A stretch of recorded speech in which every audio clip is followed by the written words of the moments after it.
Assalamualaikum warahmatullahi wabarakatuh. Apa kabar anak-anakku semua? Alhamdulillah. Mudah-mudahan kita selalu diberikan kesehatan oleh Allah Subhanahu wa Ta'ala. Oke, anak-anak sekalian, hari ini kita akan belajar fikih ya. Pada pembelajaran 3 tentang mandi wajib. Namun sebelum kita mulai, mari kita awali dengan berdoa, dengan harapan mudah-mudahan kita diberikan pemahaman yang luas ya, kemudian diberikan kemudahan dan diberikan ilmu yang bermanfaat oleh Allah Subhanahu wa Ta'ala. Berdoa mulai. Bismillahirrahmanirrahim. Iya, baik anak-anak sekalian, tolong siapkan ya, perhatikan penjelasan dari Pak Guru dari awal sampai akhir. Fikih pelajaran 3 tentang mandi wajib setelah balik. Lalu minggu sebelumnya pelajaran 2 kita belajar tentang tanda-tanda balik.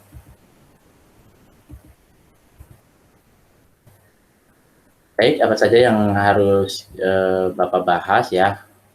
Yang pertama, pengertian mandi wajib setelah haid. Yang kedua, hukum mandi setelah haid.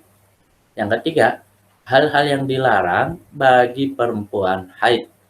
Yang keempat, hal-hal yang diperbolehkan bagi perempuan haid. Ini yang akan kita bahas bersama-sama ya. Baik, anak-anak sekalian, yang pertama pengertian mandi wajib setelah haid. Pengertian haid itu ada 2. Yang pertama, haid menurut bahasa ya. Benar. Haid menurut bahasa artinya mengalir.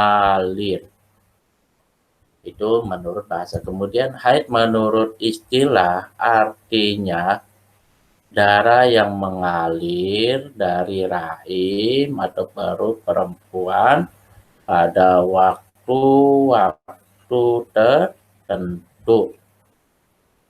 Nah, darah haid ada yang berwarna hitam, ada merah kental, kuning, merah keruh, dan abu-abu. Haid terjadi secara rutin, yaitu setiap bulan.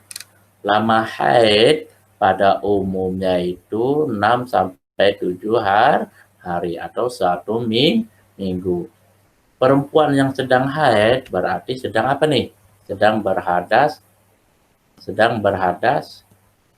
besar. Darah haid disebut juga darah kotor. Firman Allah di dalam surat Al-Baqarah ayat 222. Bismillahirrahmanirrahim. Yas'alunaka 'anil mahid, yang artinya mereka bertanya kepadamu tentang haid. Katakanlah, haid itu adalah sesuatu yang atau suatu kotoran ya. Ini pengertian dari haid. Haid tidak akan terjadi sebelum anak perempuan berusia 9 tahun.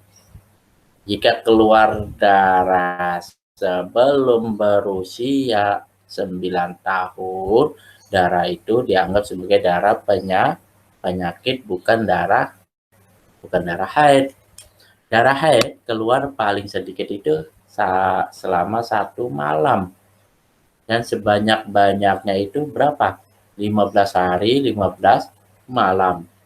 Dan yang paling sedang ya adalah 5 hari, 5 malam. Apabila seorang perempuan mengeluarkan darah lebih dari 15 hari, maka disebut darah istihadah atau istihadah, yaitu darah apa? Darah penyakit ya. Misalkan 16 hari, 17 sampai 20 dan seterusnya kamu masih mengeluarkan darah, maka itu bukan darah haid, itu darah apa? Darah penyakit atau istihadah. Paham ya? Oke, selanjutnya mandi wajib atau mandi junub. Mandi wajib atau mandi junub artinya mengalirkan air ke seluruh tubuh dengan niat menghilangkan hadas besar. Salah satu penyebab mandi wajib adalah karena haid. Wanita yang sedang haid berarti yang sedang apa nih? Sedang berhadas besar. Haid merupakan salah satu tanda baliknya seorang perempuan. Ya. Berikutnya hukum mandi setelah haid. Hukumnya apa ya? Nah, disimak ya. Hukum mandi setelah haid adalah wajib. Berarti ketika kamu selesai haid kemudian mandi, maka mandi hukumnya wajib. Seorang perempuan yang telah selesai masa haidnya, hendaklah ia segera mandi. Mandi setelah masa haid selesai, itu disebut dengan mandi besar. Apa sih mandi besar itu?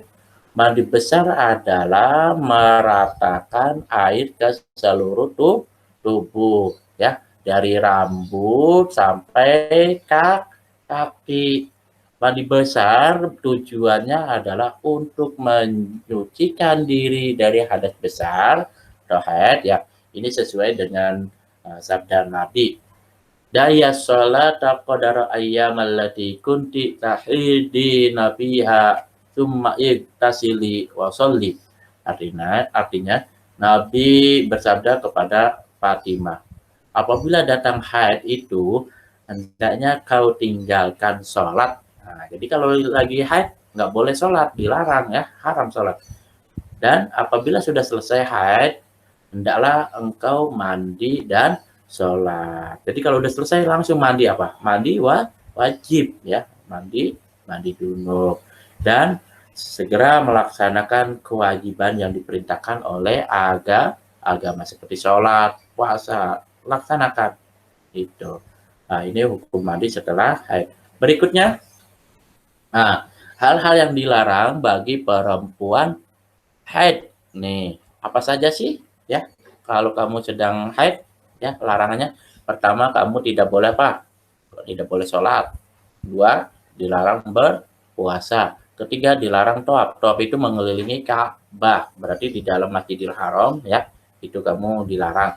Kemudian dilarang memegang Al-Quran. Menyentuh Al-Quran tidak boleh ketika kamu sedang haid. Kemudian dilarang masuk ke masjid, ke dalam masjid. Kenapa dilarang? Karena masjid itu tempat ibadah, tempat yang suci. Sedangkan kamu yang sedang haid itu adalah sedang kotor. Ini adalah hal-hal yang dilarang bagi perempuan haid.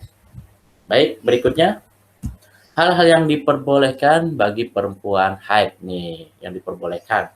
Apa saja? Yang pertama berzikir kepada Allah atau mengingat Allah. Kemudian diperbolehkannya ihram atau wukuf di padang Arafah nih ketika kamu umroh ataupun haji, di sana kamu haid, ini ihram atau wukuf di padang Arafah ini dibolehkan. Kemudian diperbolehkannya berdoa kepada Allah. Boleh kamu berdoa ya dalam keadaan haid. Kemudian belajar ilmu agama, boleh menuntut ilmu agama. Kemudian diperbolehkannya mendengarkan ceramah atau bacaan Al-Quran, ini diperbolehkan.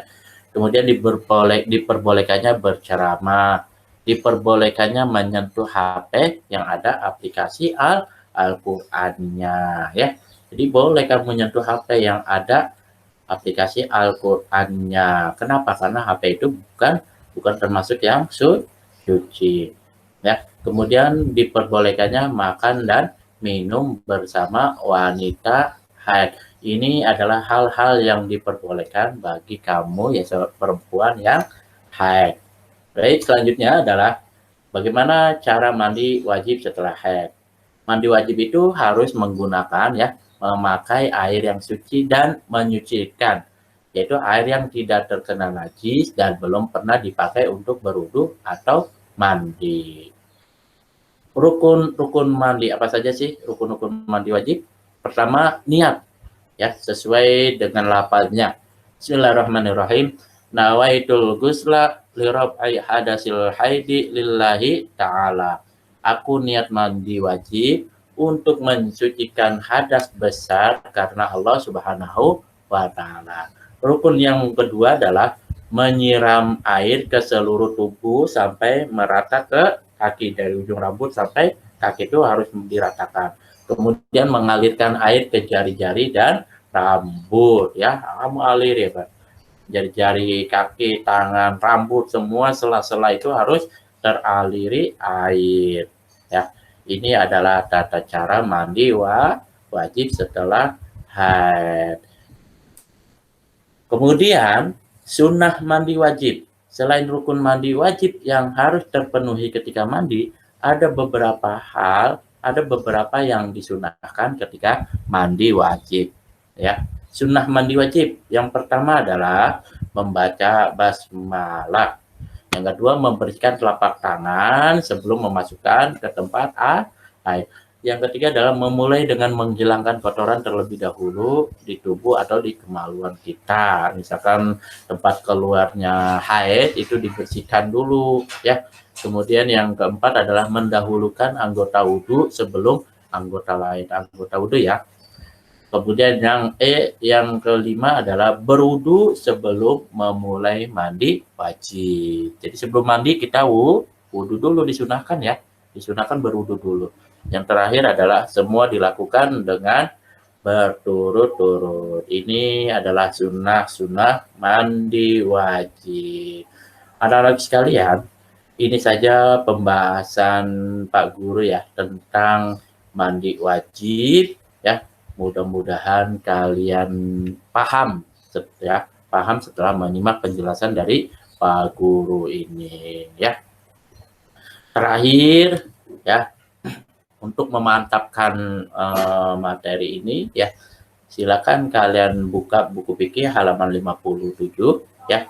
Kamu kerjakan, dan juga halaman 60 sampai 64. Semua latihan ini ada di buku paket, ya. Jawabannya ada di materi bab atau pelajaran 3, ya. Ini saja barangkali dari Bapak, cukup sekian pesan Pak Guru. Kalian tetap semangat belajar di rumah, ya. Terus jaga kesehatan.